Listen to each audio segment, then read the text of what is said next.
Imagine for a moment you have this really nice canyon in your backyard, and you think to yourself, gosh, this would be a great place to put a highway, which is exactly what some people figured about 85 years ago.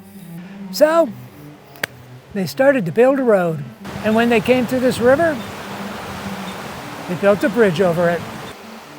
And then a catastrophe struck. A huge flood scoured out the canyon and wiped out the road. And they were left with a bridge to nowhere.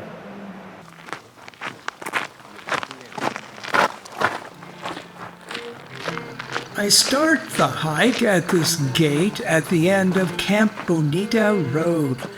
It's a busy place on weekends and the parking lot is often full.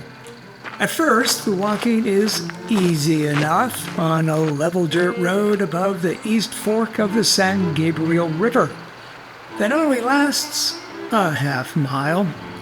The road ends near a sign and metal box with self-issuing wilderness permits. They're required to enter the Sheep Mountain Wilderness.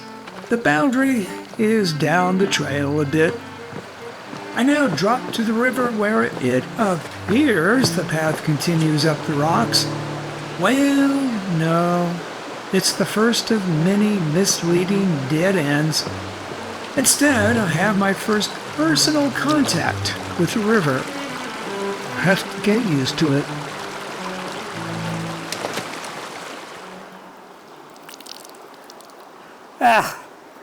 Should have brought another pair of socks.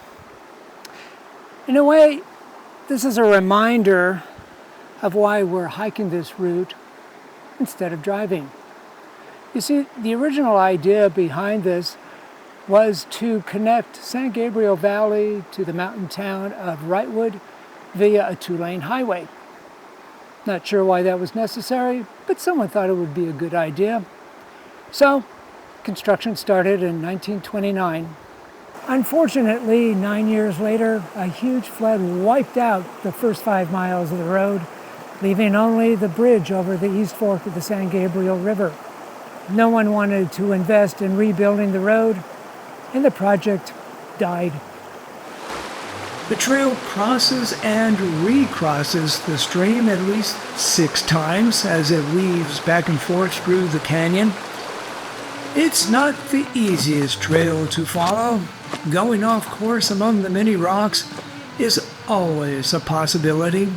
Plus, it doesn't help when the thousands of people who have hiked through here have wandered off the path so many times they've worn dead-end trails to fake out the future thousands to come this way.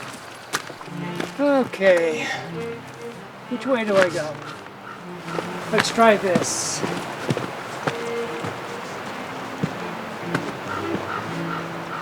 I managed to somehow stick to the path by watching for these spray-painted arrows on the rocks, or the rare cairn, and I remind myself of the rule all hikers should adhere to. Just because you see footprints doesn't mean they lead anywhere meaningful. If this sounds tedious, yeah, it can be. I suppose one rule is to stay in the canyon and not be tempted to climb the hillside in search of a non-existent trail. As for the route, for the first 2 miles, each time the canyon walls close in, there's another river crossing. However, I try to look on the bright side. Each time I hit the water, I'm in a serene riparian setting. And if it's a hot day, a pleasant place to pause and cool it off.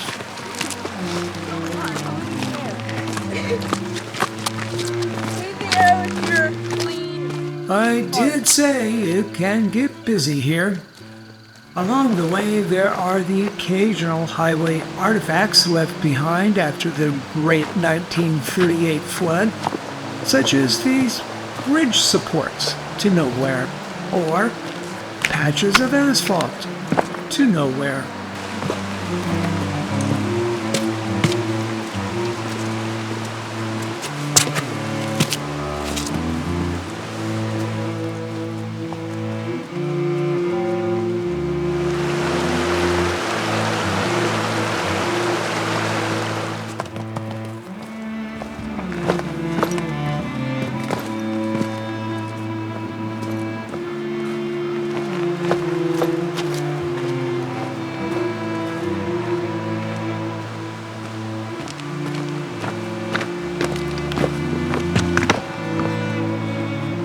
After about 3 miles, I enter the Sheep Mountain Wilderness. From here, the trail is more often than not easier to follow.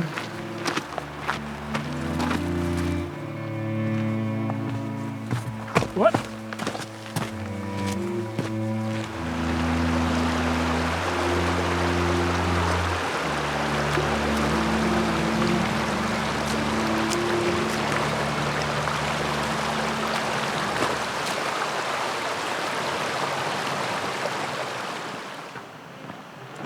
The trail continues meandering through the canyon, sticking to the right side of the river. Eventually, it shoots up the hillside for a short climb. Well, less than a mile.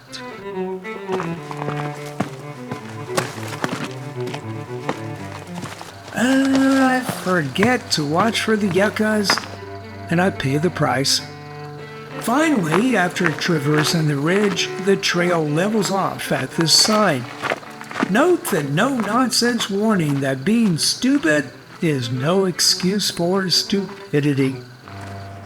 A few minutes later, I'm treated to the initially nondescript sight of a concrete roadway. Oh hey, underneath is a bridge. A really big bridge that's 120 feet above the river as it squeezes through the canyon narrows.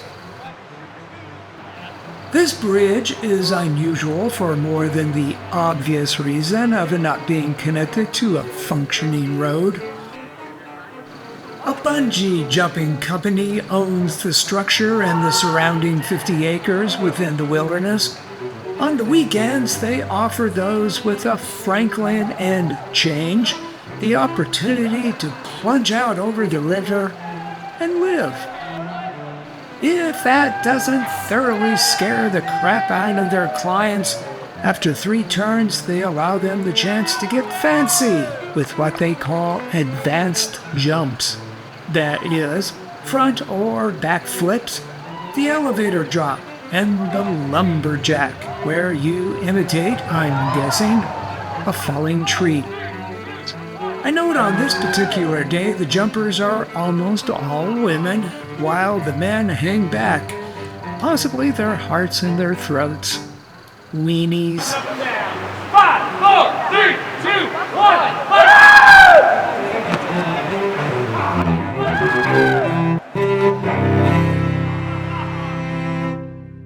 There's nothing special about returning. We simply follow the same path back to the trailhead.